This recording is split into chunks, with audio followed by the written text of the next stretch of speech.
Magandang tanghali po.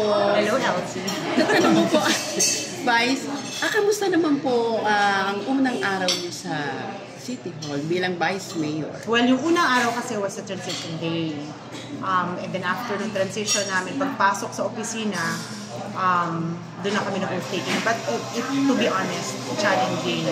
Kasi binigay lang sa akin yung kwarto ng 12 o'clock. Hindi naman 12, parang 10 o'clock ng June 30. So, pagpasok ko, walang laman kasi yung opisina ko. Merong konting, sandali ka, pero mostly konting tables lang, hindi para sa akin. So, ang ginawa ko lahat ng mga gamit ng nanay ko sa bahay.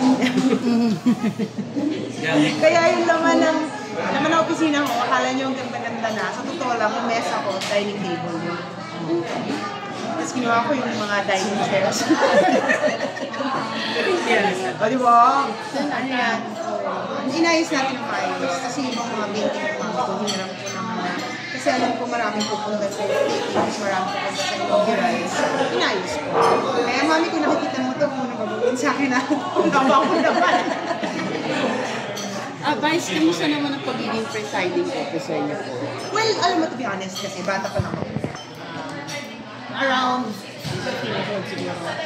Hindi niya sa akin ibigyan ba ako. So pag may gusto ako, sabihin niya sa akin, imbis na pera bigay ko, magtrabaho ka. Anong time niyo yun? Vice Mayor siya. So every time na nandito ako sa opisina niya, ako yung coffee girl. Tapos ako yung taga-bigay ng kape sa mga guests niya. Para naiintindihan ko paano yung pag-uusap nila. Tapos pag session day, nanonood ako. Kasi hindi niya i-release yung sweldo ko kapag hindi ako manood na session. So therefore, nung nag-preside ako, parang medyo comfortable ako kasi kabataan ko pang ganun dun eh. Kaso nga lang, syempre, sa gallery ako. Okay naman, comfortable naman. Thank you po.